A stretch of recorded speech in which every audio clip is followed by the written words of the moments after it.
नमस्कार। पॉलिटिक्स में आप सबों का स्वागत है। और आज हम पॉलिटिक्स में बात बिहार की उस पॉलिटिक्स की कर रहे हैं जिसके सहारे जताने की तो ये कोशिश हो रही है कि हम सम्राट चौधरी के हाथ को बुलंद कर रहे हैं। जताने की तो ये कोशिश हो रही है कि सवर्णों की उस मानसिकता पर हम लोग हमला बोल रहे हैं जो मानसिकता सम्राट चौधरी को कमजोर करने का है। जबकि उसके पीछे खड़े लोगों पर अगर आप गौर करेंगे या जो लोग इस पॉलिटिक्स में हैं, अगर उन पर गौर करेंगे तो आपको पता चलेगा, उनकी भाषा पर अगर आप गौर करेंगे तो आपको महसूस होगा कि ये सारे ऐसे लोग हैं जो बहुजन महापंचायत जो 5 जुलाई को जगदीशपुर में आयोजित है, उसके सहारे सम्राट को कमजोर करने की बड़ी साजिश है। सामने का फेस सम्राट के मजबूत करने का, पीछे साजिश सम्राट को हटाने की। और इस खेल में कोई और नहीं शामिल है, सारे ऐसे कुशवाहा शामिल हैं जो सम्राट के बढ़ते हुए कद से परेशान हैं। अधिकांश ऐसे कुशवाहा और कुर्मी बेचैन है जिनको लगता है कि नीतीश कुमार के जाने के बाद हमारा कलेजा कट गया है। उनका जो अपार्टमेंट जमीन का जो कारोबार सब है, अब उस कारोबार में जो है सो सीधा प्रवेश कहीं हो नहीं रहा है, मिल नहीं रहा है लाभ।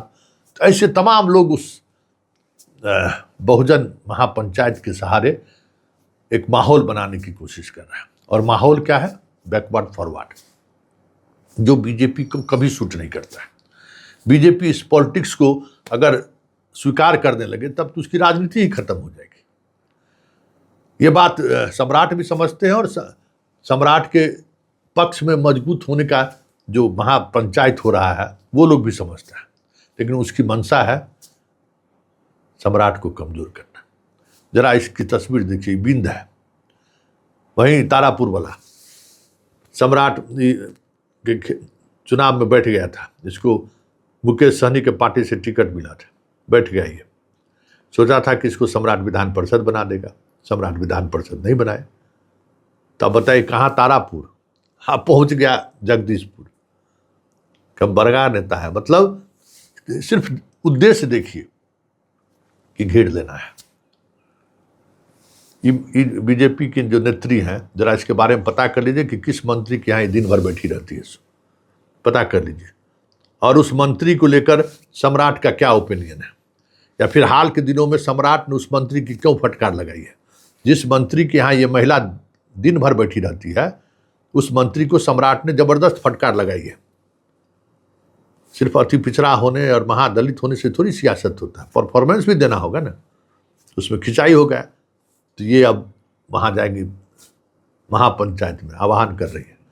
और ये तमाम सूची देख लीजिए, जितना पटेल से लेके जितना कुशवाहा तक है, जिसे देख रहे हैं, ये सब लोग किनके हैं। कोई 2015 में उपेंद्र कुशवाहा के पार्टी से चुनाव लड़ा है, कोई 2020 में चुनाव लड़ा है। ये सारे लोग तो वही लोग हैं, उपेंद्र कुशवाहा के इनर सर्किल के लोग हैं।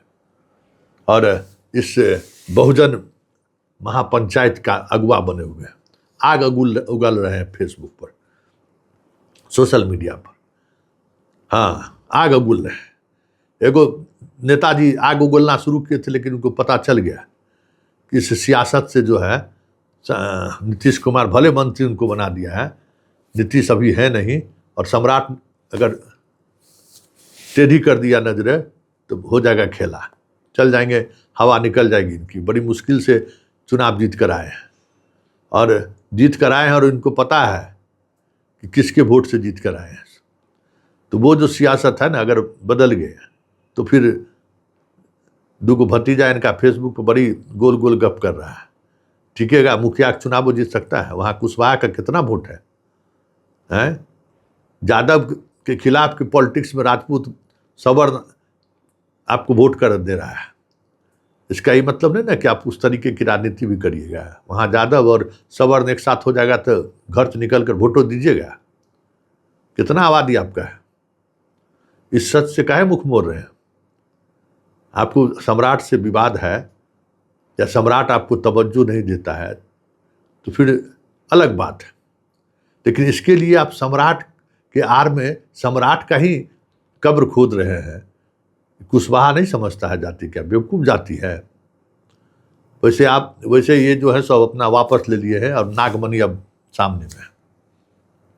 जो नागमणि मुखिया का चुनाव नहीं जीत पा रहा है, पत्नी की पॉलिटिक्स गए, अपना पॉलिटिक्स भी गया, अब कुछ है भी नहीं, कुछ नहीं बचा है खोने के लिए।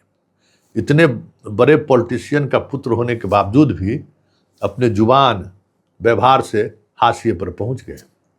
एक वो भी है, वो भी चाहते हैं किसी आंदोलन के सहारे बहुजन के खिलाफ, मतलब बहुजन के साथ मिलकर सवर्ण के खिलाफ एक माहौल बनाकर हम अपनी राजनीति सेट करें।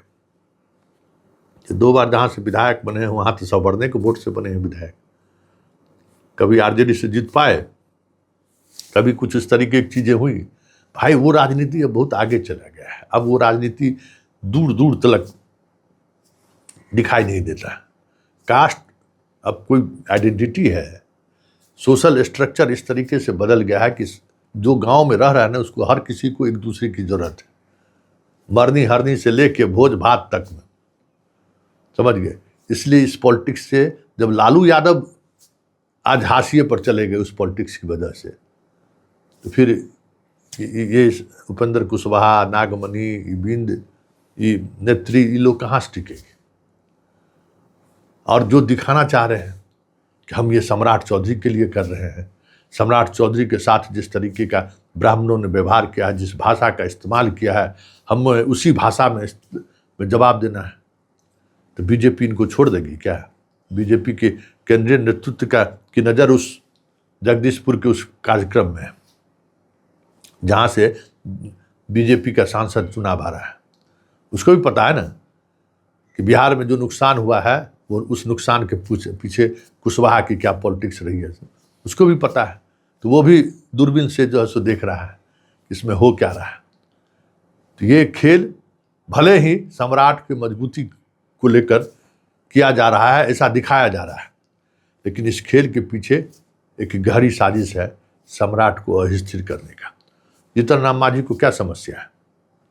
जीतन राम मांझी भूमियार के वोट से जीतते हैं ना, हैं? भूमियार के दरवाजा पर अभी भी जाके कैसे बैठ के चिरौरी करते हैं, किसी से पता है क्या? दानिश रिजवान की पॉलिटिक्स का हिस्सा बन रहे हैं वहाँ जाकर। सब लोग, आरा के सभी लोगों के यही चर्चा है कि दानिश रिजवान की पॉलिटिक्स की वजह से जीतन राम मांझी वहाँ प्रवेश किए हैं। केंद्र की कुर्सी खतरे में है, दबाव बनाने की कोशिश कर रहे हैं मोदी पर। नीतीश कुमार से जब चाहते थे मिल लेते थे, सम्राट मिलने समय उन्हें नहीं देता है, सम्राट तवज्जो नहीं देता है। उनको पता है, सम्राट को पता है कि बुढ़ारी में गिढ़ारी करते हैं ये। तो इस बात को लेकर मांझी जी नाराज हैं। मांझी जी का चेला अपना पॉलिटिक्स साधना चाहता है, आरा में अपना महत्व बनाना चाहता है कि वहाँ के एसपीडीएम को लगे कि हाँ कोई नेता अगर इस तरीके का बयान दिया है तो उसके पीछे दानिश रिजवान खड़ा है। 1 दर्जन से अधिक मुकदमा दर्ज है, उस दर्ज मुकदमे की पैरवी कराकर केस फाइनल करा लें, इसका वही उद्देश्य है। तो ये सारी चीज़ें, और फिर जैसे वो बना हुआ है जीतन राम मांझी का राजनीतिक सलाहकार, वहाँ भी आपराधिक मामला इस पर दर्ज है, वो छुपाए हुए हैं, वो रिपोर्ट कई बार इनसे तलब किया गया है। तो सब अपनी अपनी पॉलिटिक्स कर रहा है। दानिश चाह रहा है कि मांझी बने रहें तो हमारा दिल्ली में आसरा रहेगा और उसके सहारे हम अपना काम करते रहेंगे।